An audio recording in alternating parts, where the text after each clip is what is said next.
ድራው በክፍል 94 ሰላም እንግዲህ ሳሚ እየጠረጠረችው ነው ማለት ነው። ከዚህ በፊት ወይዘሮ ገነት እንደውም አንተ ነህ ልጄን የገደልካት፣ አንተ ነፍሰ በላ ነው፣ ስለዚህ ከልጅ ራቅ እና ደግሞ ወደ ሰላም ቤት አትሄድም ብለው ነበረ። እንግዲህ እንደዛ እንዲያስብ ያደረጋቸው ዳግም ነው ማለት ነው። ይህን ነገር ያደረገው ሳሚ ነው እርግጠኛ ነኝ። እሱ አሁንም ድረስ ለባይሉ ይሰራል። ሰላም አንቺ እሱ ማመን አልነበረብሽም፣ በሌሊ ሊገላት የነበረው ሳሚ ነው እና እንደተመረዘች እንዴት አወቀ? ሐኪም ቤት ከመሄዷ በፊት እንደተመረዘች ነግሮኝ ብሎ ቀባጥሮ እንግዲህ አሳምኗቸው ነበር ማለት ነው። ወይዘሮ ገነትም የማይሆን ነገር ተናግረው ነበር ሳሚ ደግሞ እንግዲህ ሀዘን ላይ ስለሆነች ነው ብሎ ምንም ነገር አላላትም ነበረ። ግን ወደነ ሰላም ቤት ከሄዱ በኋላ ቆይ እንዴት ዝምታ ያለሽ ሰላም፣ እዛ ጉድጓድ የመሰለ ቤት ሲወስዷት እንዴት ዝምታ ያለሽ? ብሌን እኮ እዚህ ነው መሆን ያለባት ለጤናዋ ሲባል ቢላትኝ፣ አንተ ምን አገባህ? ሲጀመር አንተ ስለ ብሌን ምን ያገባል? ምን ማለትሽ ነው ሰላም? የምናወራው እኮ ስለ ብሌን ሆነስ አንተ ማነህ? ምን ሆናለ እሷ? እና ደግሞ እዚህ ቤት እንድመጣ የፈለግከው ያልጨረስከው ነገር እንዲያልቅልህ ነው? እንድትገላት ነው? እንደውም አንተ ነህ ለዚህ ሁሉ ነገር ተጠያቂ። ምን? እንዴት እንደዚህ ትኛለሽ ሰላም? እኔ ብሌን እንዴት እንደምወዳት እንዴት እንደዚህ ያልሽ ብሎ እንግዲህ ሳሚ ሰላም በተናገረችው ነገር በጣም ደንግጦ ነበረ። ሰላም እንግዲህ እና ታዲያ ይህን ነገር ማን ሊያደርገው ይችላል? እንደተመለሰች ደግሞ ቀድመህ ታውቅ ነበረ። ስለዚህ አንተን እንደዚህ ያደረግከው። አይ እነሱ ስለተነደዱ ነው፣ ዳግም እኔን ስለሚጠላኝ ነው፣ ገነት ደግሞ እኔን ስለማታውቀኝና በዛ ላይ ጭንቀት ላይ ስለሆነች ነው። ቆይ አንቺ ግን ያን ሁሉ ነገር እያወቅሽ ለብሌን ብዬ እኮ ነው በጩቤ የተወጋሁትኝ። እሷን በጩቤ ሊወጋ ሲል በኃይሉ አንድ ነገር ላይ ህይወቴ ሳላስብ ለብሌን እኮ ነው ህይወቴን አሳልፌ የሰጠኋት። እንዴት እንደዚህ ትኛለሽ? ያን ሁሉ ነገር እያወቅሽ ብሎ እንግዲህ ሳሚ ተናዶ እና ታዲያ እንደተመለሰች እንዴት አወቅ? ምንም መልስልሽ ነገር የለም ብሎ ተነስቶ ሲሄድ ማለት ነው። እና እንጂ ምንድነው የጠየቅኩት ነገር ሳትመልስልኝ የት ነው የምትሄደው? ብላ ተከትለው ሄዳ ነበር ማለት ነው። እኔ እኮ ያለ ብሌን መኖር አልችልም፣ በዛ ላይ በጣም አዝኛለሁ። ብሌን ወደዛ ቤት መሄድ አልነበረባትም። ቢያንስ እሷ እዚህ ቤቱን እንደፈለግኩ ነው እንከባከባት ነበረ። ከእንግዲህ በኋላ ብሌን ማግኘትም ሆነ ማየት አልችልም። እኔ እኮ ብሌንን ከልጅ በላይ ነው የምወዳት፣ ያለ እሷ መኖር አልችልም እያለች እንግዲህ ሰላም እያለቃቀሰች ነበረ። ዳግም እንግዲህ በቃ መሄድ ያለባት ወደ ሰላም ቤት ነው እናቴ፣ ምክንያቱም ቶሎ እንዲሻላት እዛ ቤት ነው መሄድ ያለባት፣ ከአንቺ ቤት ብትሆን ቶሎ አይሻላትም ብሎ እንግዲህ ብሌንም እንግዲህ ወዴት ነው መሄድ የምትፈልጊው? ወደ ወይዘሮ ሰላም ቤት ነው ወይስ ወደ እናትሽ ገነት ቤት ነው? ወደ ገነት ቤት ከሆነ በአንገትሽ ምልክት ታሳኝ ሲላት፣ ብሌንም እንግዲህ ወደ ወይዘሮ ሰላም ቤት መሄድ እንደምትፈልግ ነገረችው ለዳግም። አየሽ እናቴ በቃ ብሌን ራሱ ወደ አንቺ ቤት መሄድ አትፈልግም፣ ወደ ወይዘሮ ሰላም ቤት ነው መሄድ የምትፈልገው። ስለዚህ ፍቃጅላትኝ እያላት ነበር። እኔ ማለጀን ድጋሚ ወደዛ ቤት እንድትሄድ አልፈቅድላትም። እዛ ቤት ከሄደችማ በቃ እንድትሞት እንደፈቀድኩላት ያለው ማስበው እያለች እንግዲህ ወይዘሮ ገነትን በተደጋጋሚ እያሰበችበት ነበረ። ብሌን ወደ ወይዘሮ ሰላም ቤት መመለስ ስለምትፈልግ የእሷን ፍላጎት በማክበር እንግዲህ ወደ ወይዘሮ ሰላም ቤት ይዘዋት ሄደዋል ማለት ነው። ወይዘሮ ሰላም እና ሳሚ ደግሞ ውጭ ላይ ሆኖ ነበር እያወሩ የነበረው። እንግዲህ ብሌን እንደመጣች ሲሆን በጣም ደስተኛ ነው። ብሌን መጣሽልኝ የኔ ልጅ፣ እኔ እኮ ያንቺ እንዴት እንደመሆን እያሰብኩት ነበረ። በእውነት አንቺ እንደዚህ በመሆንሽ በጣም አዝኛለሁ፣ ግን ከእንግዲህ በኋላ ከአንቺ አይኔን አላነሳም፣ በጣም ነው መንከባከብሽ እያለች ነበር ወይዘሮ ሰላም። እንግዲህ በጣም ደስተኛ ሆናለች ብሌን በመመለሷ። ያው ብሌን ትክክለኛ ልጇ እንደሆነች ባታውቅም ከቃል በላይ ነው መወዳት እያለች ነው የምትገኘው። እንግዲህ ትክክለኛ ልጇ ብሌን ናት። ሳሚ ደግሞ ይህን ነገር በቅርቡ እንደሚያረጋግጥ እያወራ ነበረ። ከእንግዲህ በኋላ ሰላም እና ብሌን እናትና ልጅ መሆናቸውን ማወቅ አለባት። እንደውም እናትና ልጅ መሆናቸውን ሳይታወቁ አንድ ነገር ቢሆኑ ጸጸቱ ለኔ ነው። ስለዚህ ትውልዴን የምርመራ አድርጌ እንዲያውቁ ማድረግ አለብኝ እያለ ነበረ።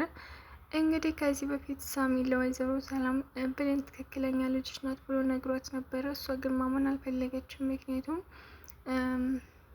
ብሌን እንዴት ልጅ ልትሆን ትችላለች? እንዲሁም ደግሞ ሳሚ ውሸታም ነው ብላ ስለምታስብ ነው ያላመነችው እንጂ ትክክለኛውን ነገር ነግሯት ነበረ።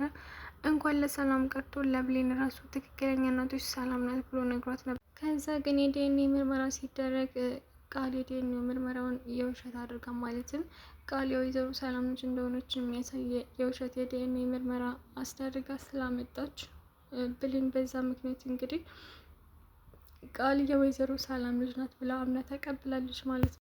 እንዲያውም ሳሚ ውሸታም ነው ያደረገችው። አንተ ውሸታም ነህ፣ እንዴት እናት ያልሆነች ሴት እናትሽ ነህ ብለህ ትዋሸኛለህ? እኔ እኮ የውሸት እናት ፈለግኩ አላልኩም፣ ትክክለኛ እናቴ ነው እንጂ ቃል የወይዘሮ ሰላም ልጅ ናት፣ የዲኤንኤ ውጤቱ መጣ ብላ ነግረው ነበረ። እና ሳሚ ይሄ ነገር ውሸት ነው እመኘኝ ብሌን፣ ይህ ስራ የቃል ስራ ነው፣ ቃልን አንቺ አታውቂያትም፣ እሷ ዲኤንኤ ውጤት እንዲቀየር ያደረገ ብሎ በተቻለው መጠን ሊያስረዳት ሞክሮ ነበር። እሷ ግን ለማመን ፍላጎት የላትም ማለት ነው። በዛ ማለት በዚህ እንግዲህ ሰላምና ብሌን እናትና ልጅ መሆናቸው ከጊዜ በኋላ መታወቁ አይቀርም። ደግሞ በዚህ በኩል እንዴት ሰላም የእናትና የአባቴ ገዳይ ልትሆን ትችላለች? ሰላም በጣም የዋህ ሰው ናት፣ ለሰው በጣም የምትራራ ናትኝ እና ደግሞ እሷ በፍጹም የኔ ወላጆች ገዳይ ልትሆን አትችልም ብሎ በኃይሉን ተጠራጥሮታል ማለት ነው። በኃይሉ ብሌን እንድትገል የላካት ልጅ ዶክተሯ ማለት ነው በኃይሉ ማንነት ለጆ ነግረዋለች። በኃይሉ ማለት በጣም የተረገመ ሰው ነው። ወላጆቻቸውን እየገደለ ህጻናትን በየቦታ ያሳድጋል። ከዛ የእሱ መሳሪያ እንደሆኑ ያደርጋል ብላ ነግረው ነበረ። እንዴ አንቺ እየቀላች ነው እንዴ? ጋሽ ሲጀመር እንደዚህ አይነት ሰው አይደለም። ጋሽ በጣም ጥሩ ሰው ነው። አንተ ግን በጣም አራዳ ትመስለኝ ነበር። ጅልና እንዴ እንደዚህ። በኃይሉ በጣም የተረገመ ሰው ነው እና ለምን ይመስላል በተለያየ ቦታ አድርጎ ያሳደገን። አንተም እንደኛ ነህ ማለት ነው። በጣም ምስኪና። እኔ ራሱ ከጊዜ በኋላ ነው የነቃሁትኝ እያለችው ነበረ እና ስልክ ቁጥሯን ከደረቱ ላይ ጽፋለት ነበር ማለት ነው። እንግዲህ እጆ ተጠራጥሮ ቃልን ከመንገድ ላይ ጠብቆ የወላጆች ገዳይ አቶ በኃይሉ ነው ወይ ደግሞ ጋሽ ነው ወይ ብሎ ጠይቋት ነበረ። ያቸው የተረገመች ቃል ደግሞ ወደ ሰላም ቤት መመለስ ስለምትፈልግ በኃይሉ ለጊዜ ያስፈልገኛል፣ ስለዚህ እውነቱን ተናግሬ ጠላትን እንዲሆን ማድረግ የለብኝም። በኃይሉ አንድ የምፈልገውን ነገር ካደረገልኝ በኋላ ሁሉም ነገር እውነቱን እናገራለሁ። ለአሁኑ ግን በኃይሉ ያስፈልገኛል ብላ አሰበች ና እሺ በይ ተናገሪ ሲላትኝ አይ በኃይሉ አይደለም። ቆይ እንዴት እንደዚህ ያደርጋም? በኃይሉ እኮ በጣም ጥሩ ሰው ነው ብላ ዋሽታለታለች ማለት ነው።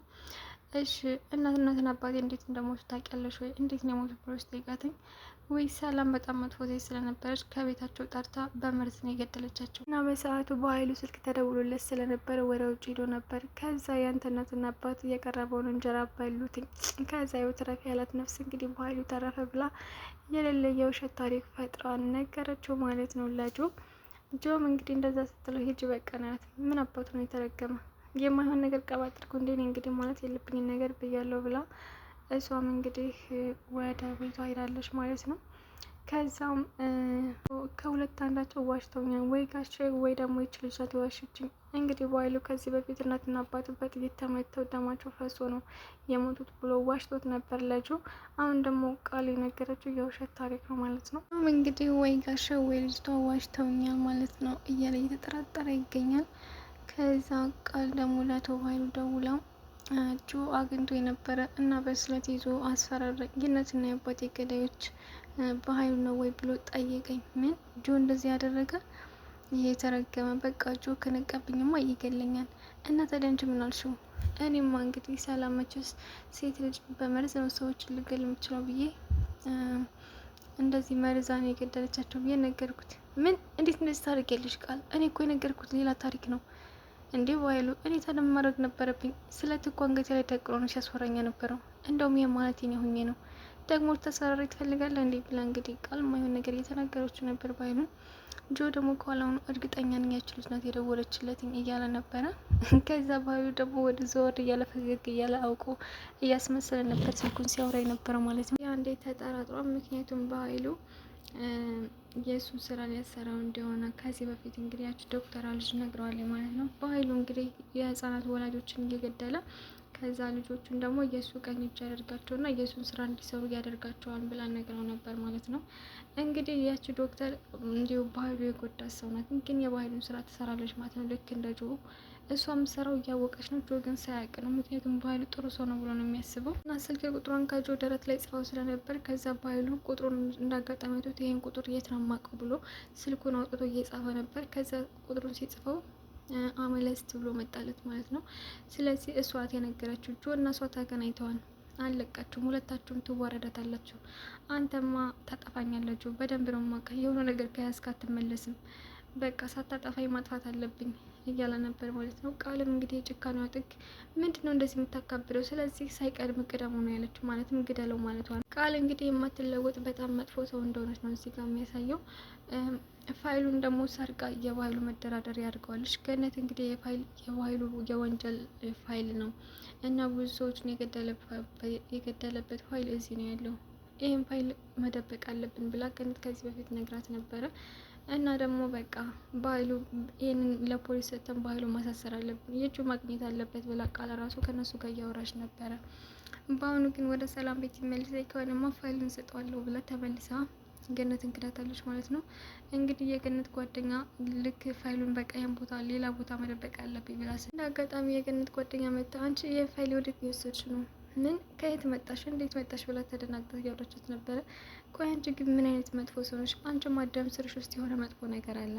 አንቺ መቼም አትቀየሪ። ድጋሚ ወይዘሮ ገነትን ልትከዳት ነው? ምን አይነት ሰው ነሽ? ይህን ፋይል ወስደሽ ለባይሉ ሰጩ ነው አይደለም? እባክሽ እንደሱ አይደለም። አይ ነው እንጂ ቆይ አንቺ ምን አይነት መርዝ ነሽ? አይ በቃ ሴትዮ አሁን ላይማ ድንበርሽን እያለ ከዚህ በላይ እኔ መናገር አትችይም። አይ እንኳን መናገር ቀርቶ በጥፊ ያጠናግርሻለሁ ብላ እንግዲህ እሷ ባንዴ በጥፊ ያጠናገረቻትኝ። ከዛ ፋይሉን ቀምታ ወደ ቤቷ ይዘው ሄደች ማለት ነው። ወይኔ ጉዴ በቃ ፋይሉ ይገለኛል፣ ፋይሉ እኔ ጋ እንዳልሆነ ካወቀ ይገለኛል እያለች እያለ ፋይሉ ደውሎ ነይ ቶሎ የሆነ ነገር እናሳይሻለን። ወይኔ እየደወለው ፋይሉ እኔ ጋ እንደሌለ አውቆ ይሆን እያለች ነበር ማለት ነው። ቃል እንግዲህ የኃይሉ የወንጀል ተባባሪ ሆናለች ማለት ነው። አሁን ለጆ እውነቱን ብትነግረው ኖሮ ጆ ራሱ ያርፍ ነበር ወይ ደግሞ በኃይሉ የሚገላግለው ነበር ማለት ነው እዛው ገሉ።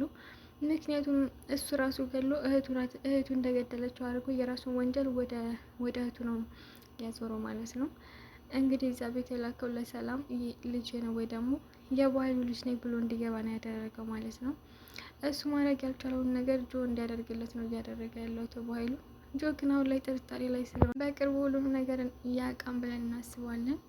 ቃል እንግዲህ በኃይሉ የሆነ ስራ አዘው ነበር። እሱም እንግዲህ ጓደኛዋን እንዲያግትላት ነበረ። ከዚህ በፊት ጓደኛዋ የሰላም ልጅ እንዳልሆነች እና እያጭበረበረች ሰላምን ለመግደል እዛ ቤት እንደገባች ስታውቅ በቃ እኔና አንቺ አብረን ነው የምንሰራው፣ ስለዚህ እኔም አብሬሽ እዚህ ቤት እቆያለሁ፣ ካልሆነ ለሰላም ሁሉን ነገር እናገራለሁ ብላት ነበረ።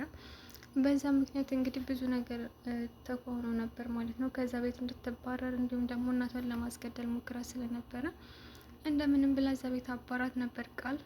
ግን ድጋሜ ቃል ከዛ ቤት ስትባረር ከመንገድ ላይ አግኝታ ላደረግሽ ነገር ሁሉ ዋጋ አስከፍልሻለሁ ብላ ጥፍጥፍ አድርጋት ነበር ማለት ነው። እንግዲህ በዛ ምክንያት ነው እንድትያዝ ያደረገችው። ከዛም በኃይሉ ልጅቷን ይዞ አግቶ ከጆ ጋር ጠብቋትኝ በልጆ ጀግናው ግለጥና ስጦቷ ማን እንዳመጣ አሳያት ብሎ ሲገልጣትኝ ጓደኛዋ ናት ማለት ነው። እንግዲህ ስታያት ቃል ነው ያለችው ማለት ነው። ደንግጣ ከዚህ በፊት አስከፍልሻለሁ ያለቻትም እያስታወሰች ነበር እሷ ስትመታትኝ። ቃል እንግዲህ በጣም የተረገመች ልጅ ናት። ያለቀው እዚህ ላይ ነው ማለት ነው። ዶች የአደራ በክፍል 95 ይመስላል። በክፍል 96 ከምንገናኝ ድረስ ቸር ሰንብቱ።